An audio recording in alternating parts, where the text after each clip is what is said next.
And hello, Alien fans, and welcome back to another episode of the Zone TV Movie Entertainment with me, your host Jonathan. And once again, beginning my thoughts and review for Tuesday's episode of Alien Earth, episode 5.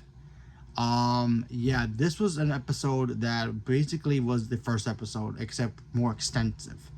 What do you mean by that? Basically, it went back in time. It basically showed us the events of what happened to that spaceship prior to the crash. Now, we've seen the opening of the first episode of Alien Earth with that crash. Sure, we've seen snippets of, the aliens and the creatures coming out and attacking the crew members, but we don't know exactly why and what extends to the reason of why that actually happened. And in this episode, we get a more of an extensive look into it. And to me personally, this episode was awesome because it really strengthened the whole Alien creep vibe of what Alien, the first Alien was. The first Alien movie is particularly a horror film. We all know that. Creepy music, creepy hallway scenes, this and that, and seeing creatures, aliens in the shadows, all that good stuff. And the Aliens is the action stuff. So we all know that. But this just showed us the creep factor, and it went on full gear.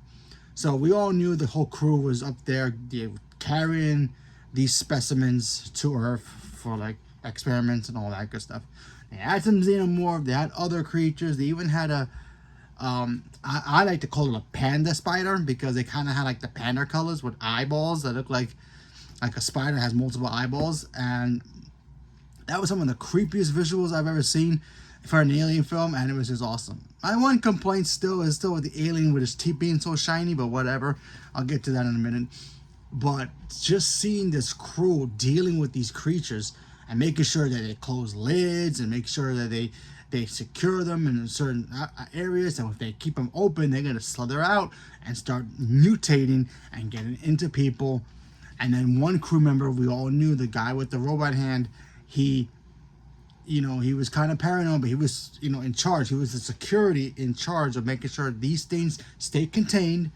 And if anybody gets infected, well, he has to take them out. And that's why we got to see that. Because in the first episode, when we see him taking out his crew member, we didn't know why he was doing it until this episode, when we see him like, okay, he thinks they all could be affected, and some of them were. And then he just like, you know what? I have to take you out. I can't let you infect more people on Earth. I'd rather us all die here than have you guys go out there with all these things and infect more people.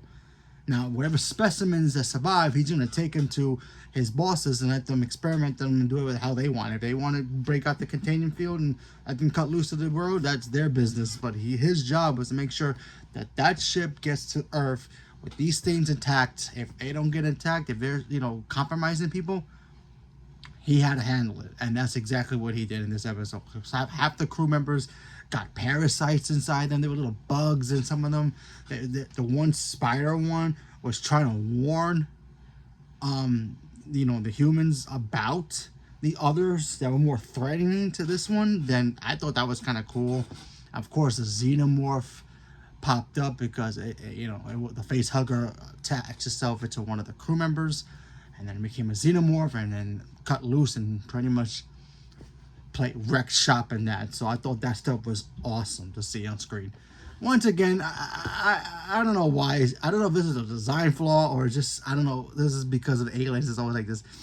I don't know why it bothers me, but every time I see alien open his mouth, the teeth are always so shiny. Never understood it. And I know it's got the second mouth, but usually the second mouth mostly for cutting and breaking people's skin to get into it. But still, give me some blood on the regular teeth, something. It's always shiny. Why? Always bothers me. I don't know why. But still, heck of an episode.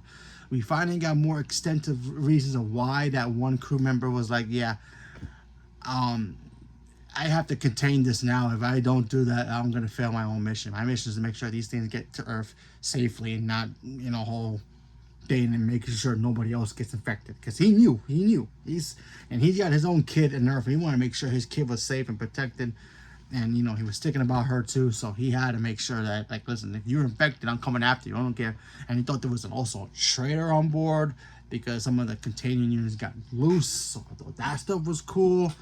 The main girl captain who took over for the captain, she was left for dead at the end by the xenomorph, so she's gone. And of course, we know the rest where the ship does crash. He's in a bunker being protected, so, and now he's trying to get, I guess, get one in the modern day episodes. So overall, great episode. I love this whole, because normally when you get a flashback episode, it's like, do you really need it?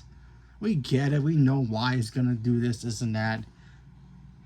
But if you're doing a flashback and it's supposed to show you A, B, and C, but you kind of already know what A is and you don't need to know what B is, and to understand C, then it's like, what's the point? But this episode gave us, no, you need to understand part B of part A, because you understand part A, you got that part, and if you see part B, it makes more sense. So I thought that stuff was great. Overall, good episode. I'm excited to see the next one. But yeah, great episode overall. So leave me a comment below. Let me know what you guys thought about episode 5. Are you guys still watching Alien Earth? Haven't started it yet? Not an Alien fan? Leave me a comment below. Let me know. Stay tuned for more. Thank you very much, and have a good day.